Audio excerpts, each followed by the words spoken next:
con el libro de los Romanos, que es en realidad la carta magna de las Sagradas Escrituras. R.C. Sproul decía, y menciono a R.C. Sproul con mucha frecuencia porque fue mi pastor por 12 años y mi maestro por un poco de tiempo, así de que aprendí malas costumbres de él. Una mala costumbre, por ejemplo, es decir algo que no es algo que se quiere recordar diciendo lo contrario de lo que es y luego corrigiéndolo para que la gente dice, eso es lo que yo pensaba y realmente no, en realidad no es eso. Bueno,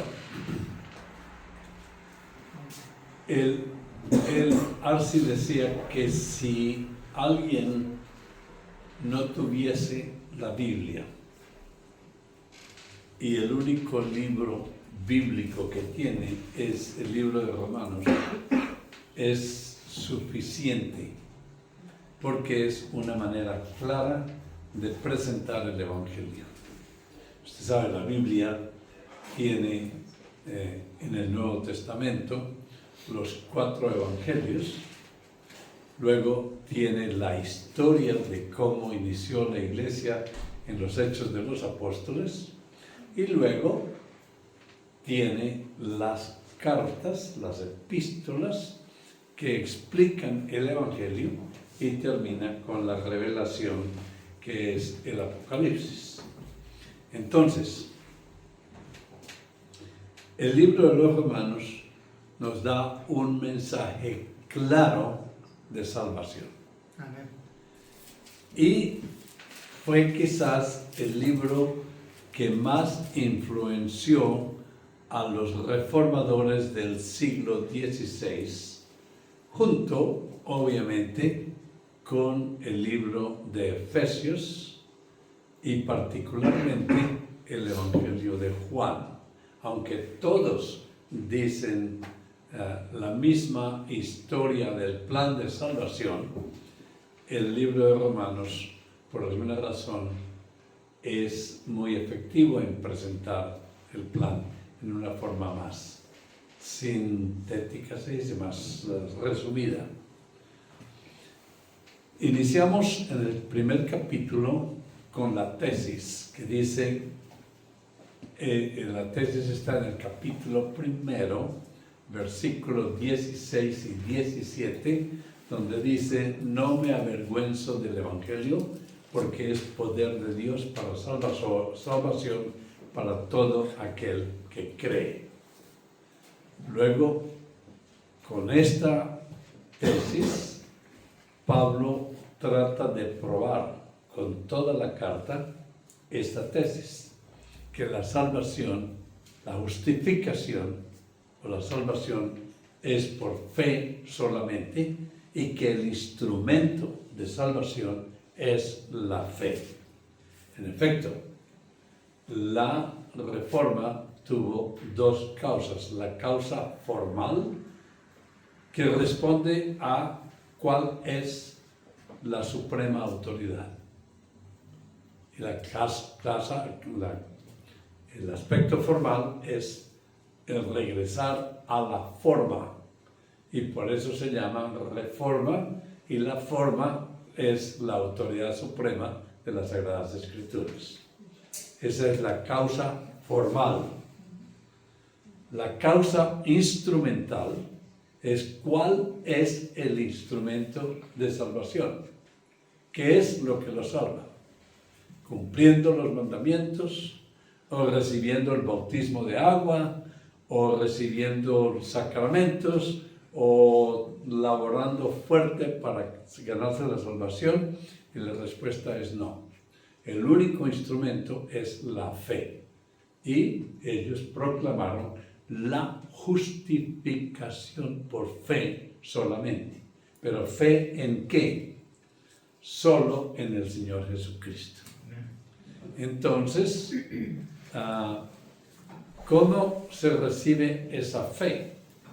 Y la respuesta a esa pregunta, otra vez, esa fe es un regalo de Dios. Y como es un regalo de Dios, entonces se llama sola gracia. Sola gracia. Gracia es otra palabra para decir regalo o un don de Dios.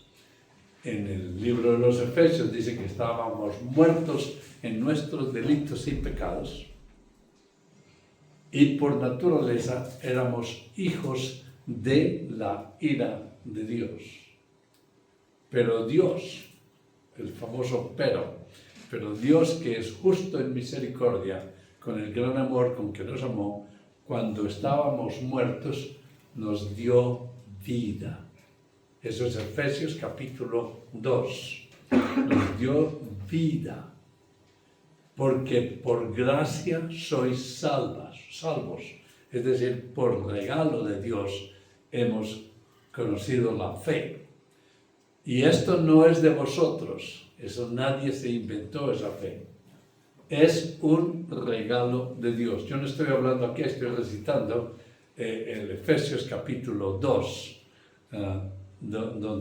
Y entonces Pablo aquí dice nuevamente que la salvación es por fe solamente, y que es el instrumento de salvación, y ese instrumento de salvación fue dado a nosotros por gracia, por regalo, sin que lo merezcáramos, y esa fe debe ser solamente en Jesús, que es el único Salvador, quien dijo, yo soy el camino, la verdad y la vida. Cero. Nadie, ni uno solo, ni en el Antiguo ni en el Nuevo Testamento, se salva, sino por fe solamente en mí. Yo soy, nadie va a mis padres, sino por mí. O sea que es exclusivo, donde tenemos la proclamación de solos Cristos, en latín, que significa solo Cristo. Y cuando mencioné el libro de los Efesios capítulo 2, en el versículo 8 dice, quiero recordarles que por gracia sois salvos, solamente por fe en Cristo, para que nadie se gloríe, eso fue un regalo de Dios. Y luego en el versículo 10 dice lo siguiente, ¿para qué estamos salvos? Estamos salvos para obedecer, para hacer buenas obras. O sea que no obedecemos para estar salvos, sino obedecemos porque estamos salvos. Y curiosamente en el versículo 10 del capítulo 2 de los Efesios, dice que estamos salvos para hacer buenas obras, pero estas obras tampoco son nuestras. Dios las preparó para que las hiciésemos desde antes de la fundación del mundo. O sea que todo, absolutamente todo, está controlado por Dios. Y eso es gracia. Porque Dios le da ese regalo a quien Él quiere. Y si alguien tiene problema con eso, todo lo que usted tiene que hacer es, donde quiera que encuentre elección o gracia o predestinación o escogido por Dios en la Biblia, todo lo que tiene que hacer es utilizar una pluma y tachar eso, porque esa palabra no le gusta. Pero puede hacer algo más. Puede arrancar de esa página la Biblia. Porque yo quiero que la Biblia diga lo que yo quiero, no lo que la Biblia dice. Y se queda con una Biblia así grandecita. Que a propósito alguien lo hizo, Jefferson. Jefferson no le gustaban ciertas cosas de la Biblia y arrancaba esas páginas. Y se quedó con la Biblia de Jefferson, que no es Biblia. Entonces, Ahí acabamos de ver 5 puntos básicos de la reforma protestante del siglo XVI. Tristemente, a la iglesia cristiana de hoy, a muchos se les olvidó lo que protestamos. Sí. En efecto, tengo unos deseos tremendos de ir a Dort. ¿Por qué en Dort, que queda aquí a 30 minutos? Se celebró el sínodo de Dort. ¿Sabe lo que pasó en Dort? A veces enseño conferencias sobre reforma y me gasto 4 horas hablando de Dort. Sí. En Dort se quería destruir lo que los reformadores hicieron en 1517. En 1519, los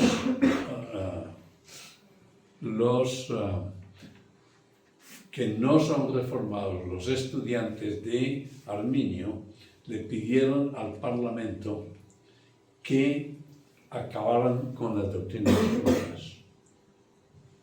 Eso fue en 1617, 100 años después de que se hizo la reforma protestante del siglo XVI.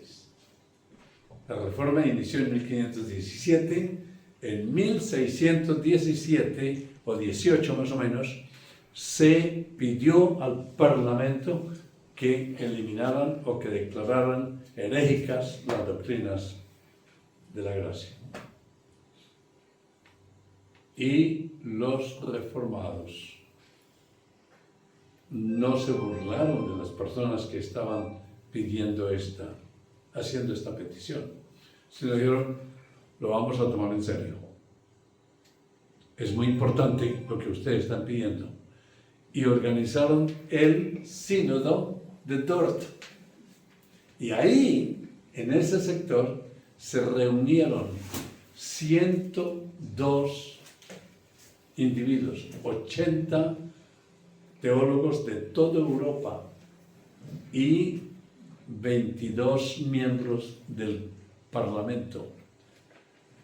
Y en 1619, después de investigar la Biblia página por página, imagínense eso, se tomaron 154 sesiones para determinar si lo que decía la Biblia acerca del plan de salvación bajo las doctrinas de la gracia era en verdad o no. Y después de 154 sesiones llegaron a la conclusión de que los reformadores tenían razón. Y el gobierno continuó con las doctrinas de la gracia. ¿No les parece interesante? Está aquí, a la vuelta de la esquina. Es como cuando estuve en España,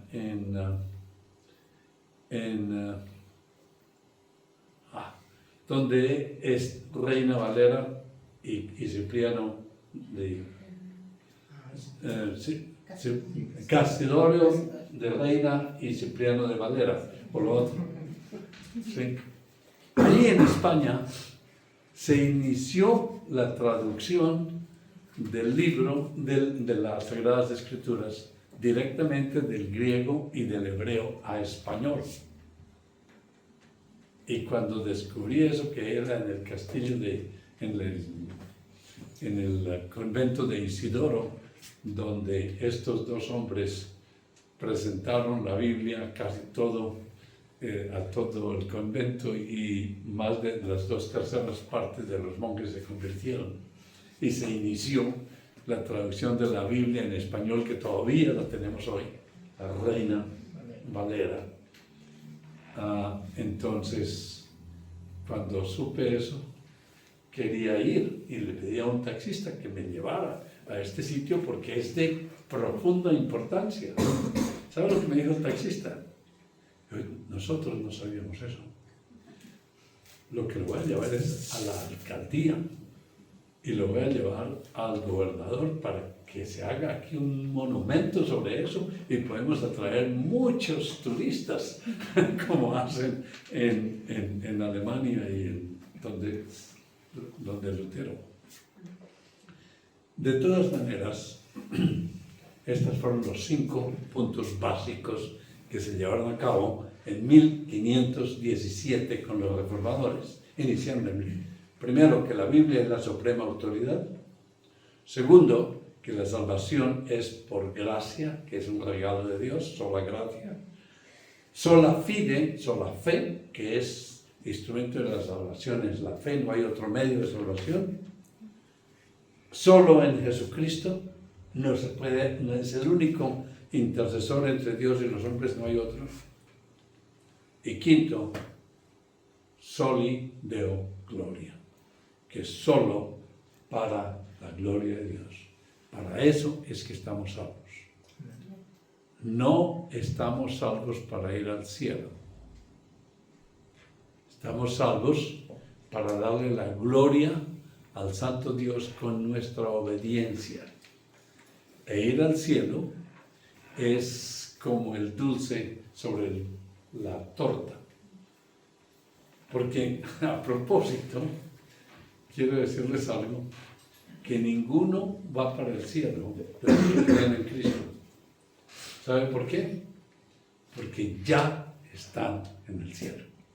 El cielo no comienza cuando usted se muera. El cielo comienza en el momento en que cree en Cristo, que nos ha sentado ya en lugares celestiales. Y eso es lo que vamos a ver esta noche. Entonces, en el capítulo primero vimos la tesis. No me avergüenzo del Evangelio, porque es poder de Dios. ¿Cuál es el Evangelio? El Evangelio, o ¿quién es el Evangelio? Es Jesús y su obra. O sea que no me avergüenzo de Cristo, de Jesús. ¿Y quién es Jesús? En el capítulo primero, versículos 3 y 4, nos dice que Jesús es Dios y es hombre. El único ser en todo el universo que tiene 2 naturalezas, humana y divina. Es el Dios hombre, no hay otro. Con todos los atributos divinos y con todas las condiciones humanas. Luego, dice en el capítulo primero,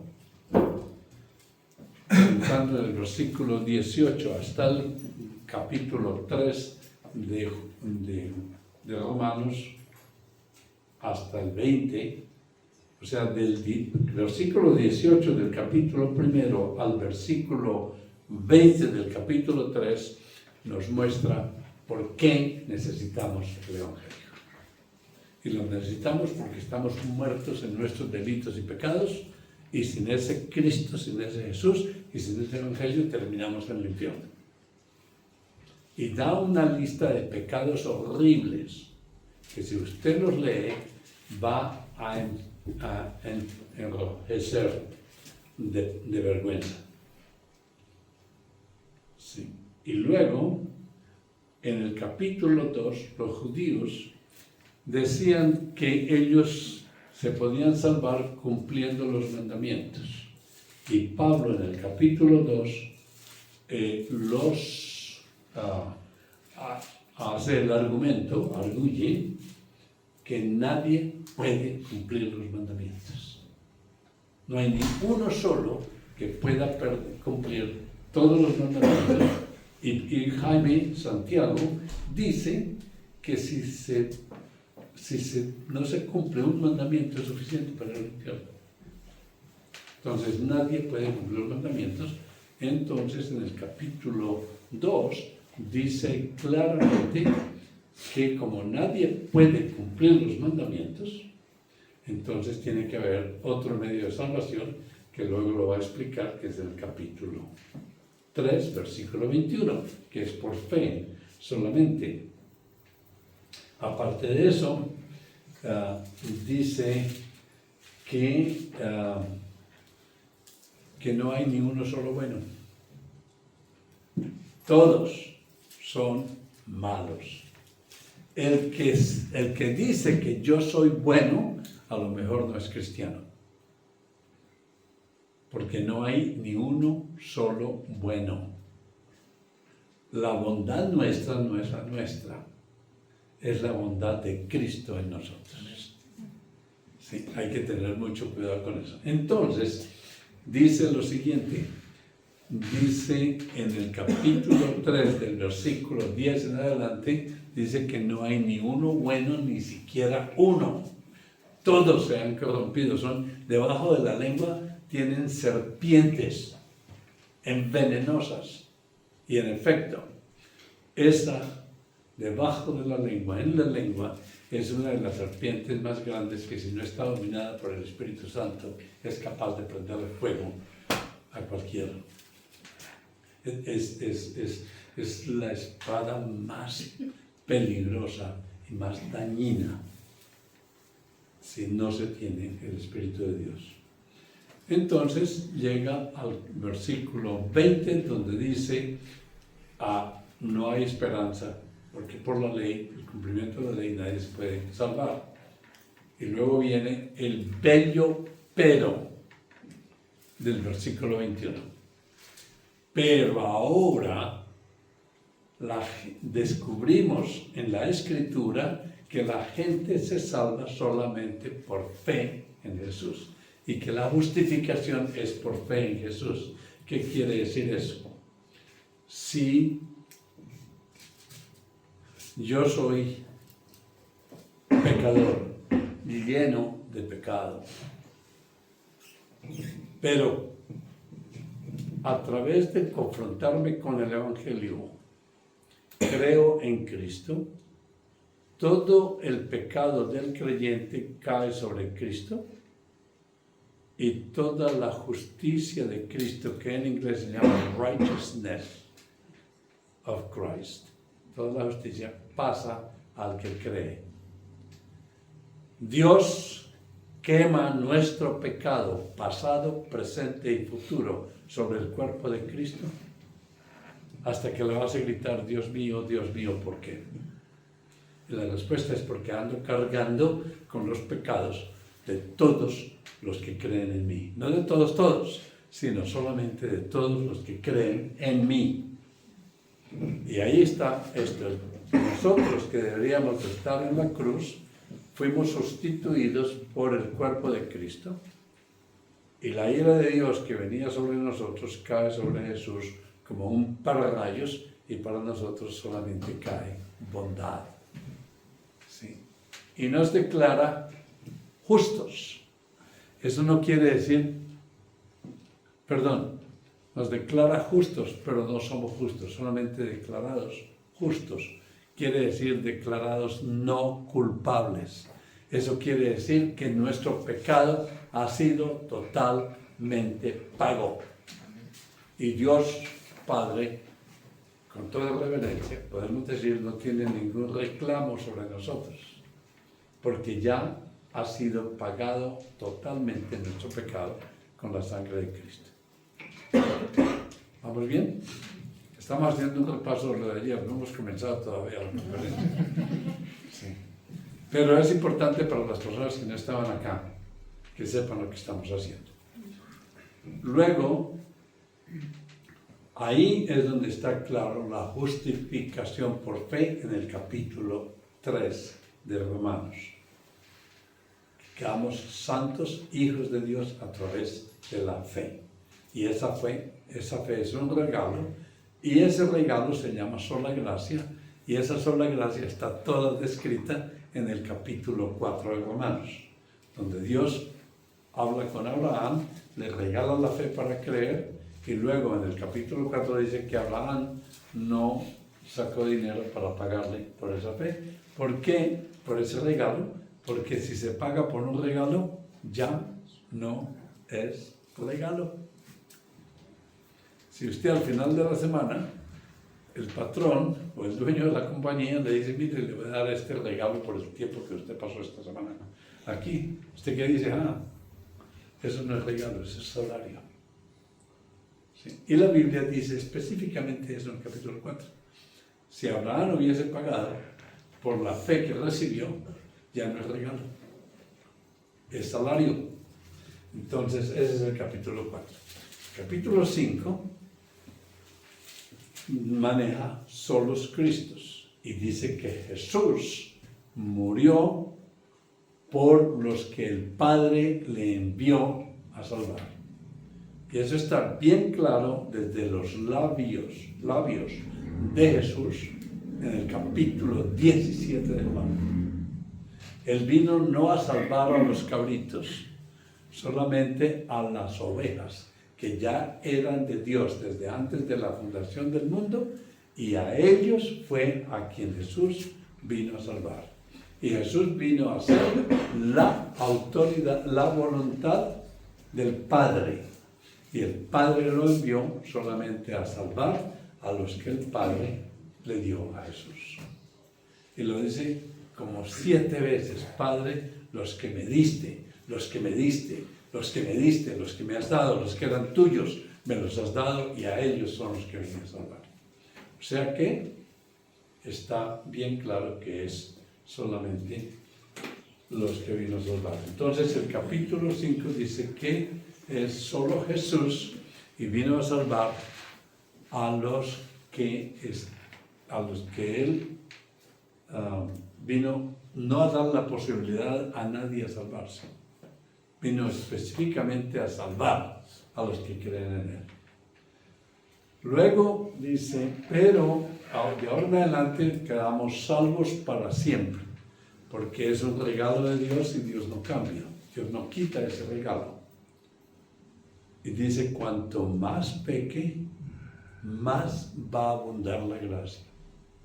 En el momento en que peque, la gracia, el regalo del Espíritu Santo dentro del corazón de nosotros nos va a rearguir de pecado y nos va a llevar a un arrepentimiento, porque el arrepentimiento también es un regalo. No esperamos que no pequemos jamás, sino esperamos que vivamos siempre una vida de arrepentimiento. Y el cristiano peca, pero cuando peca no puede dormir, hasta cuando se arrepiente. Y ahí está la prueba de que realmente su pecado ha sido pagado desde antes en el cuerpo de Cristo. Entonces dice, si la gracia aumenta con el pecado, ¿qué debemos hacer? Pecar. Y Pablo sabe que eso era lo que le íbamos a rearguir. Y él comienza el capítulo 6, comienza con esa expresión. Si pues, ¿qué pues diremos? Perseveraremos en el pecado para que la gracia aumente, abunde, y grita cósmicamente no. Ni lo pienses. No. ¿Sabe por qué? Porque cuando Dios le dio esa gracia para ser salvo, Dios lo mató. Mató al hombre viejo y creó una vida nueva. Fuimos sepultados con Cristo y fuimos el viejo hombre, y el nuevo hombre, la nueva creación, es resucitada con Cristo. De ahora en adelante usted no puede seguir siendo esclavo del diablo. En efecto, éramos casados con el diablo. Y en esa fe, Dios mata al diablo. Y ahora quedamos con un nuevo esposo, que es Jesús. Nadie es libre, todos somos esclavos, según el capítulo 6. Los que no creen en Cristo siguen siendo esclavos del diablo. Y los que creen en Cristo tampoco son libres, siguen siendo esclavos de Dios. Y ahí terminamos el capítulo 6. Todavía no hemos reiniciado la clase de hoy. Pero vamos bien, ¿está claro esto? ¿Hay algo?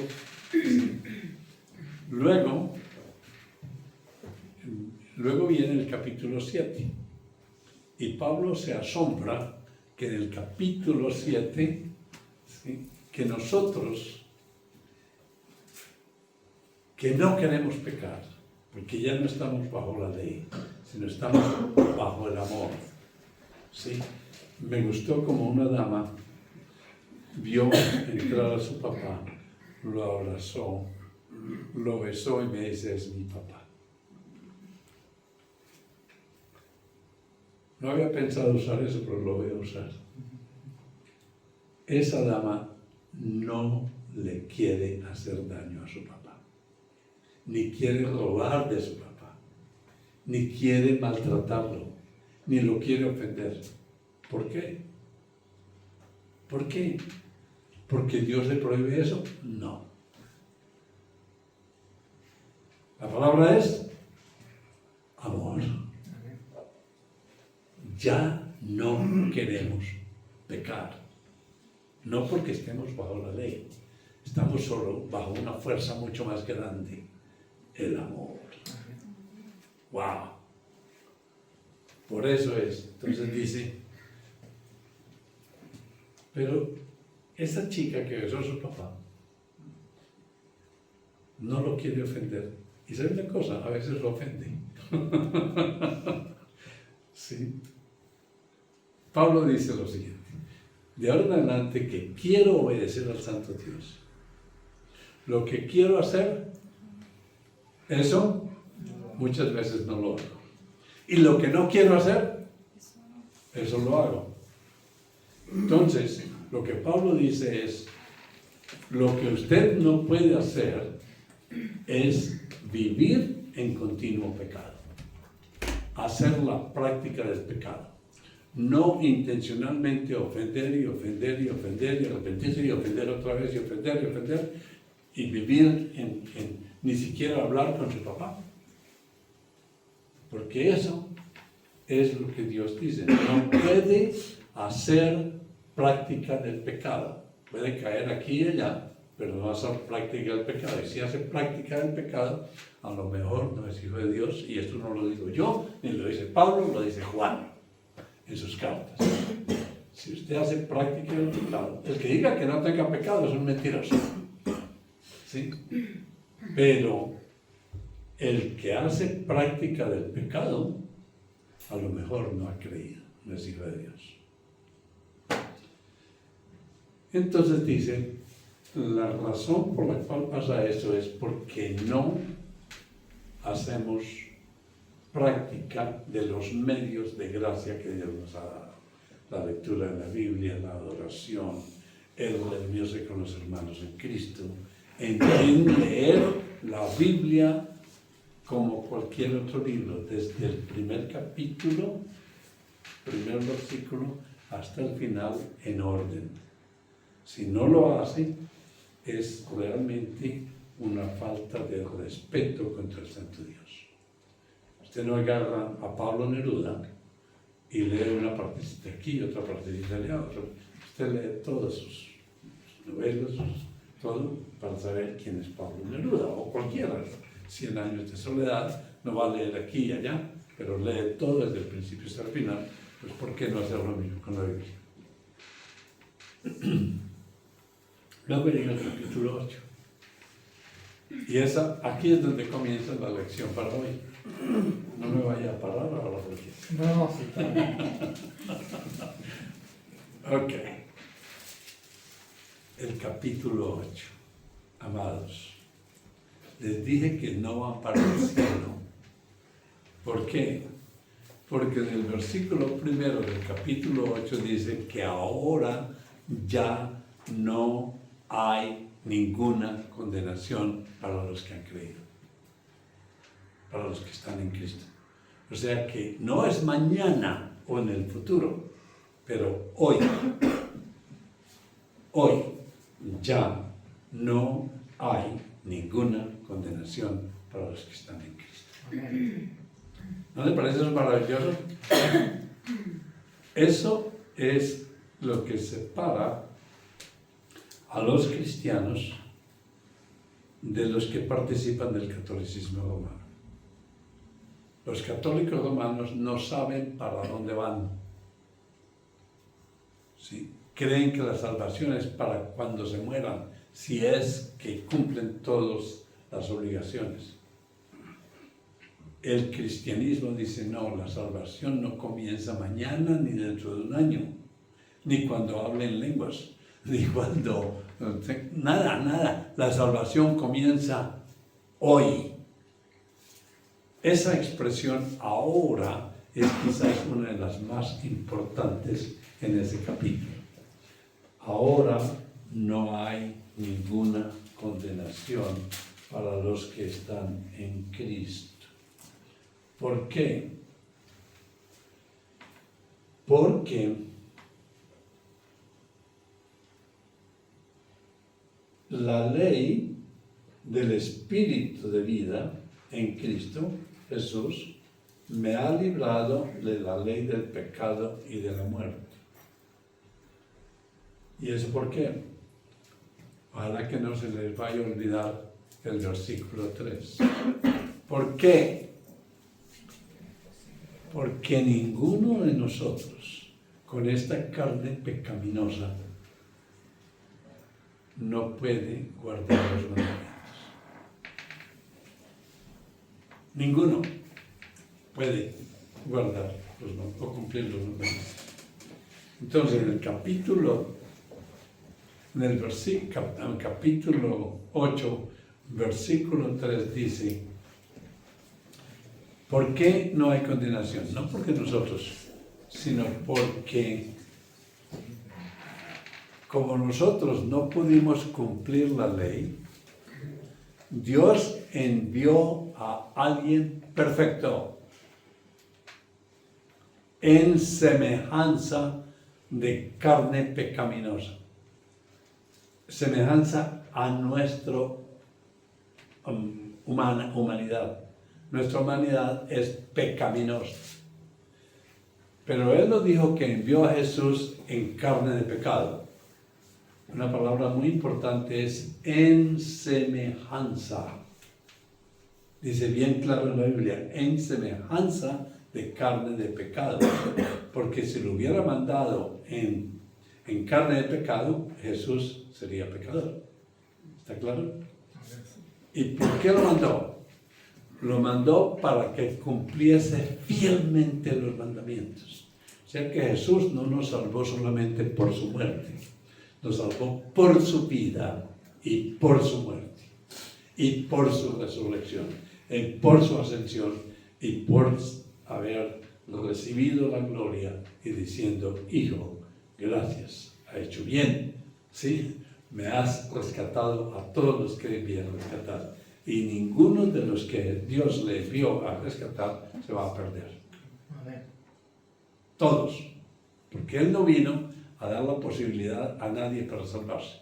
Vino específicamente a salvar a todos los que Dios le envió a salvar. ¿Y cómo los salvó? Cumpliendo los mandamientos. Versículo 3. Porque lo que era imposible para la ley, por cuanto era débil por la carne, es imposible para nosotros cumplir los mandamientos. Lo que era imposible, por cuanto era débil por la carne, como no lo podemos hacer, ¿quién lo hizo? Dios. Dios, enviando a su Hijo en semejanza de carne de pecado, y a causa del pecado, condenó el pecado en la carne de Jesús, para que la justicia de la ley se cumpliese, no en nosotros, que no andamos conforme a la carne, sino conforme al Espíritu. Si creemos en Cristo, el Espíritu de Dios habita en nosotros. Amados, yo no tengo palabras realmente para expresar. Esto es extremadamente profundo. Voy a decir algo que quizás a los niños les va a parecer difícil, pero ojalá que no me muera antes de terminar. Sí, de decir lo que voy a decir. Dios no puede amar a nadie eternamente más que a Él mismo. Si Dios amara a alguien igual o más que a Él mismo, no sería Dios.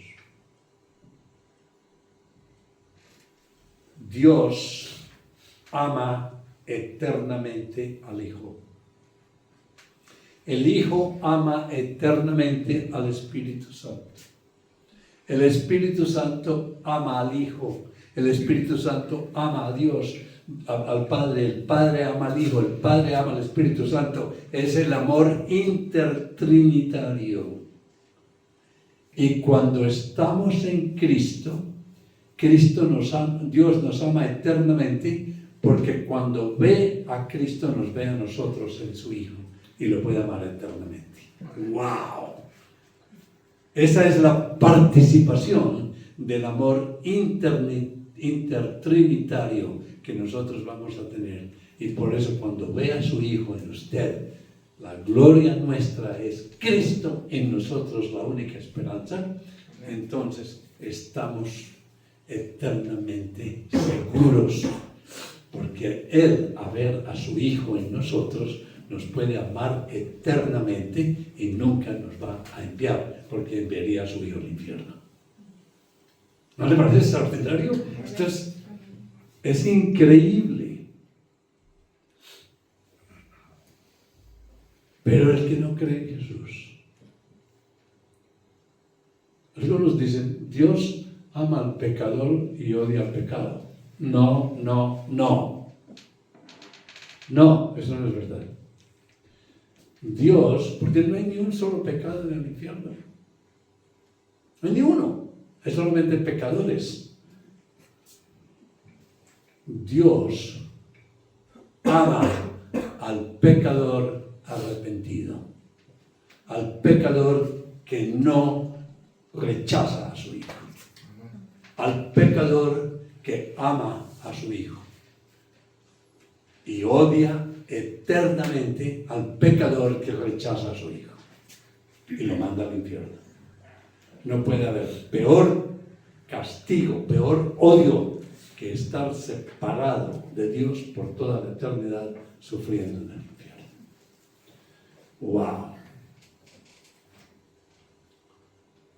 No solamente nos redime, sino nos dice, vino a los suyos y los suyos no le recibieron.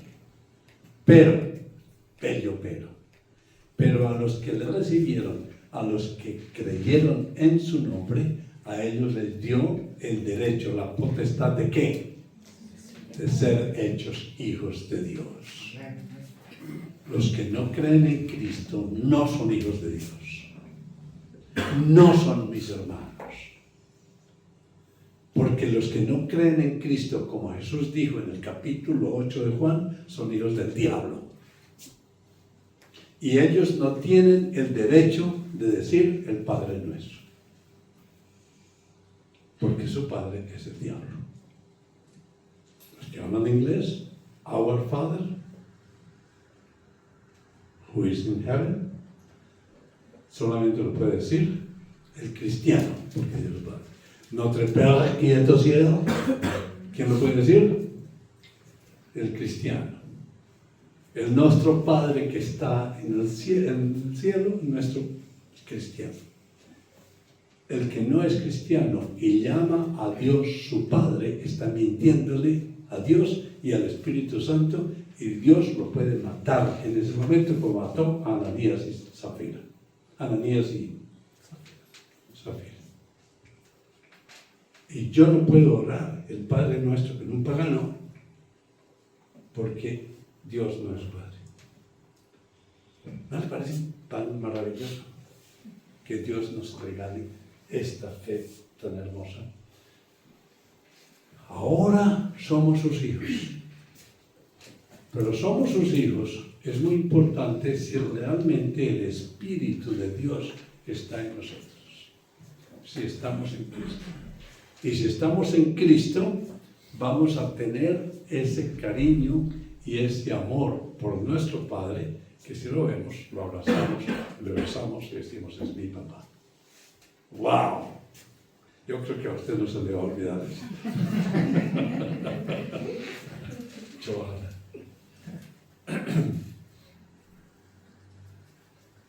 Y luego dice, si es verdad que esto sucede, podemos decir, papito, Abba, Padre. De lo contrario, no hay tal.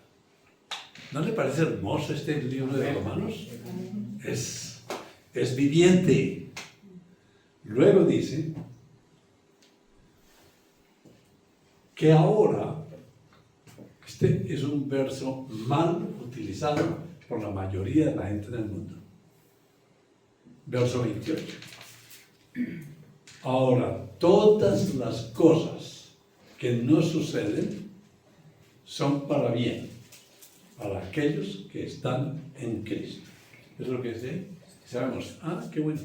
Sabemos que a los que a Dios aman, o los que Dios ama, todas las cosas les ayudan bien, es a saber a los que conforme al propósito son llamados. Ahora, todas las cosas son para bien para nosotros que creemos en Cristo. Enfermedades, tristezas, sufrimiento, cualquier cosa que nos pase, la pérdida de un ser querido, todas esas cosas nos sirven a bien. Hay algo, el peor pecado que se ha cometido en toda la eternidad. ¿Cuál cree usted que sea? El crimen más grave que se haya cometido en toda la eternidad. Herodes y Pilatos y los judíos matando ¿a quién? Al dueño de la vida. Matando al Hijo de Dios. Y Pedro, en los Hechos de los Apóstoles, capítulo 2, dice que eso ya había sido preparado para el Padre, para bien nuestro. Si Judas y Pilatos y Herodes no hubiesen matado a Jesús en la cruz, nosotros no podíamos ir al cielo. O sea que todas las cosas, lo peor que haya pasado, nos sirve para bien, para los que aman, para los que Dios ama. Eso no quiere decir que Dios vaya a decir que está bien el pecado, porque dice, y ustedes, Pilato y Herodes, y todos son culpables. Pero Dios ya lo había predestinado para nuestro bien. José, cuando sus hermanos lo vendieron, y terminó ¿en dónde? En Egipto como el primer ministro de esa nación. Y cuando los encontró nuevamente, le dijo, ustedes querían matarme. Ustedes estaban haciendo estas cosas para maldad. Pero Dios las había preparado para bien. Que si eso no hubiera pasado, ustedes se hubieran muerto de hambre. Todas las cosas que suceden van a pasar por bien para aquellos que Dios ama, a los que aman a Dios. Amados, ahora que hablé del peor crimen, el peor odio que se puede tener hacia un ser que nosotros pensamos que es querido, la mejor manera de odiar a sus hijos, o a sus seres queridos, o a sus hermanos, o a sus amigos, es nunca presentarles el Evangelio. Es un odio eterno. Quisiera tener 10 horas para contarles historia tras historia de cómo muchas gentes han llegado al conocimiento de Cristo cuando ellos se realicen. Se lo voy a contar. Voy a contar una. Bueno, me va a sacar de esto. Le voy a contar una. Un taxista, y no le voy a decir en Panamá. Sí. Íbamos para Panamá, íbamos para Balboa. Y en la hora pico. Imposible. Le tuvimos que rogar y pagarle 3 veces. 3, sí, para que nos llevara a esa hora porque había 300 personas esperando para una conferencia. Y cuando ya estaba feliz que me iba. Me dice, ¿ustedes qué hacen?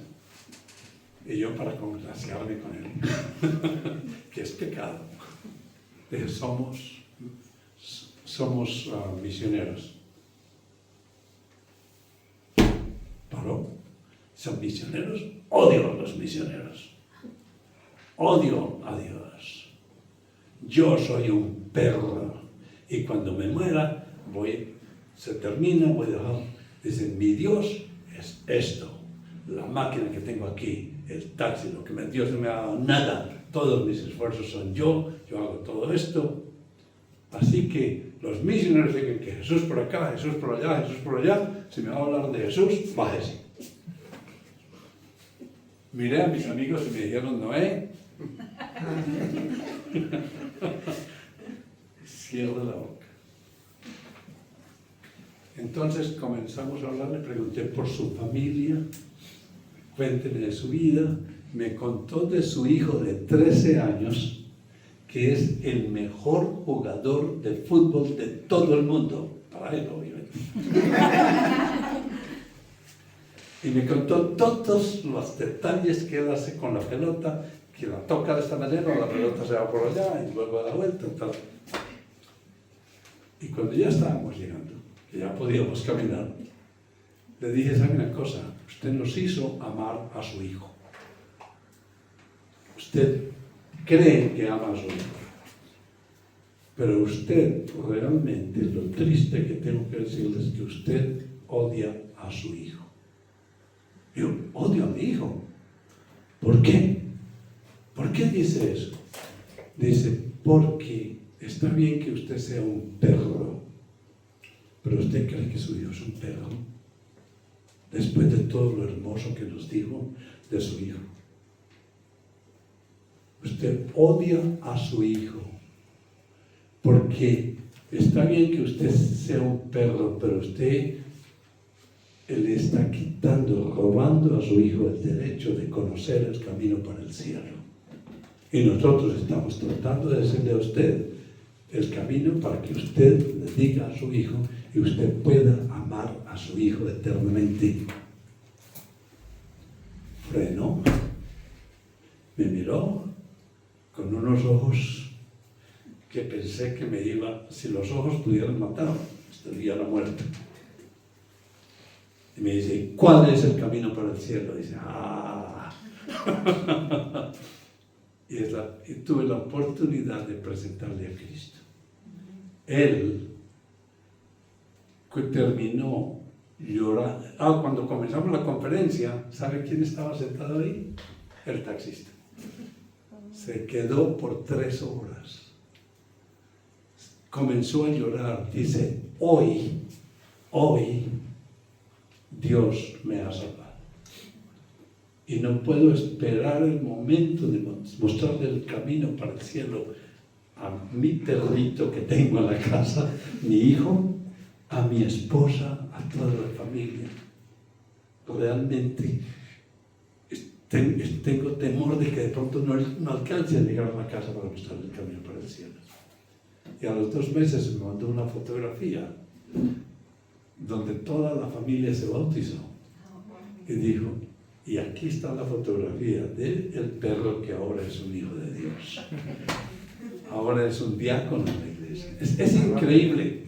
Pero al decirle esto a la gente, nos motiva a todos a presentar el Evangelio, porque es la mejor expresión de amor y de cariño que podamos darle a alguien.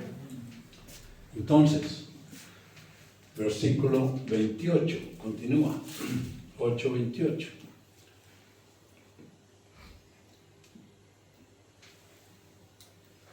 Y sabemos que los que aman a Dios, todas las cosas les ayudan a bien.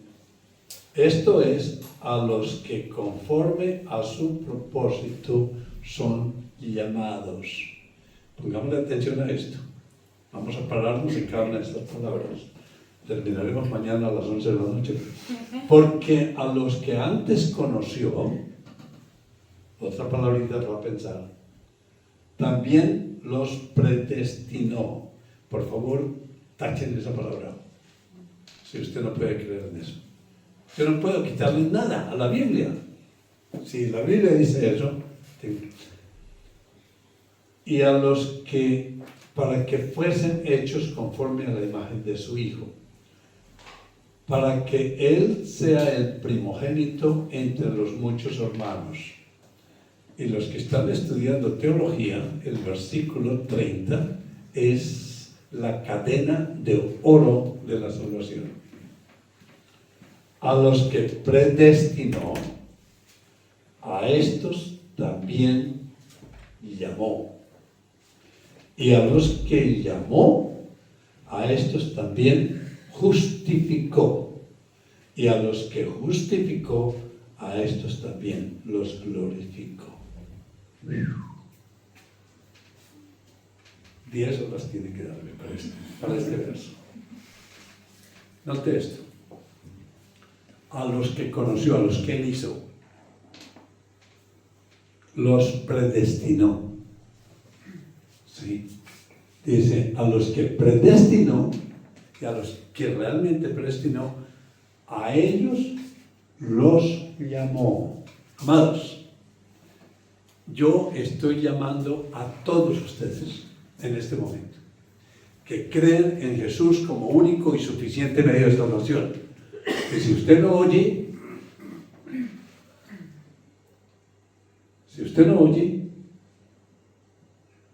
no hay problema. Pero hay alguien aquí que lo está llamando efectivamente, eficazmente. Lo está llamando al corazón. Otros solamente están escuchando. Pero algunos de ustedes que han sido predestinados por Dios, escogidos por Dios, puede suceder que en este momento a ellos solamente los está llamando eficazmente al corazón. Porque con el corazón se cree y con la boca se confiesa que Jesús es el Señor, ¿no es verdad? Usted pasó por esa experiencia anoche. Sí. Entonces, Él llama eficazmente solamente a los que Él predestinó. Si usted tiene vaya un momento al capítulo 5 de Juan, versículos 24 y 25. Sí, esto no soy yo hablando, amados. Es Jesús hablando, de los labios de Jesús. Y Él dijo lo siguiente: y llegará la hora, y ahora es. ¿Dice eso ahí? Es decir, el que oye, antes de eso, el 24. Sí, es cierto. 5:24, sí. ¿Qué tal? De cierto digo, el que oye mi palabra y cree al que me envió. Pero antes de eso dice, el 23 dice, la hora ha llegado y es hoy. Creo que esa traducción no me está convenciendo. Capítulo 5. Capítulo 5, 24 y 25. Que oye mi palabra y crea al que me envió. Bueno, Mi vida eterna. pero en las otras Biblias, en la Reina Valera, En el 25 lo dice. en el 25, ¿qué dice? De cierto os digo, viene la hora. Ok. En verdad os digo que viene la hora y ahora es. ¿Qué hora es? Ahora es un break. 8 y 15. ¿Qué día? Mayo. Mayo, 12 de mayo. 12 de mayo. Oiga esto. Viene la hora y ahora es 8 y 15, el 12 de mayo. En que los muertos, los que no creen aquí, están muertos, espiritualmente muertos. Punto. Oirán la voz del Hijo de Dios. O sea que Dios los llama eficazmente. El Hijo los llama eficazmente. Pero no todos lo van a oír. llaman así, oirán el día de Dios y vivirán, pasarán de la muerte a la vida.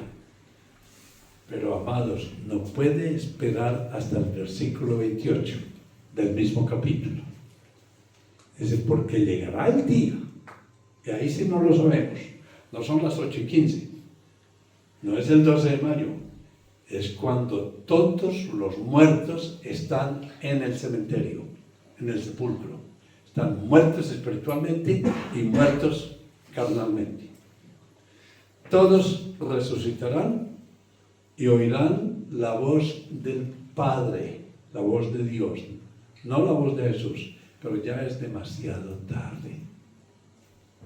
Porque los que creyeron van a hacer lo que es bueno y los que no creyeron van a hacer lo que es malo. O sea, los que creyeron en Jesús resucitan para la vida eterna y los que no creyeron para la condenación eterna. Entonces, vamos a terminar las 4 palabritas y hacemos. Entonces, a los que llama eficazmente son aquellos que oyen esta voz, no oyen la mía, oyen al Espíritu Santo tocándoles el corazón y abriéndoles las orejas. Y los que creen vivirán. O sea, entonces, a los que predestinó, a ellos los llama. Pero si no lo escuchó hoy, puede ser pasado mañana, puede ser dentro de 10 años, no sabemos cuándo. Pero llegará la hora en que cree. Y si muere sin que esa hora llegue de escuchar el llamado directo de Jesús, entonces va a resucitar para el infierno. Es simple. 30. Al que predestinó, a estos también los llamó. Y a los que llamó, no puede decir no. No puede resistir a Dios, porque Dios le ha tocado el corazón. ¿Sí? A los que llamó, creyeron. Y los que creyeron, los declaró justos, como si nunca hubiese pecado. Los declaró justos. O sea que los justificó. Y a los que los declaró justos, ¿cuándo? A las 8:15. Ahora los declaró justos, a ellos los glorificó, los puso ya en el cielo. Amén. Comienza a vivir una vida completamente distinta. Hay un cambio fundamental en su vida. Ya no quiere hacer lo mismo que hacía antes. Los glorificó. Y a los que glorificó, los hizo sentar en lugares celestiales, como nos dice Colosenses y Efesios y Gálatas. ¡Wow! Y a los que predestinó, a estos también llamó. Y a los que llamó, a estos también justificó. Y a los que lo justificó, a estos también los glorificó. Vamos a terminar aquí en el capítulo 8. Si esto es verdad, amado, ¿qué le importa lo que pase de ahora en adelante? Nadie podrá hacerte daño. Podrán matarte, pero es todo lo que pueden hacer. Nadie, absolutamente nadie, ni lo alto, ni lo profundo, ni el sufrimiento, ni los dolores, ni las tristezas, ni los insultos de nadie, nada le va a molestar. ¿Por qué? ¿Por qué nos enfurecemos? Nos enfurecemos porque somos idólatras, porque la gente no hace lo que nosotros queremos hacer. Pero nosotros queremos que todo el mundo nos quiera y nos adore. Y cuando dicen que no, nos enfurecemos. ¿Sí? Vean lo que dice. Y ya termino.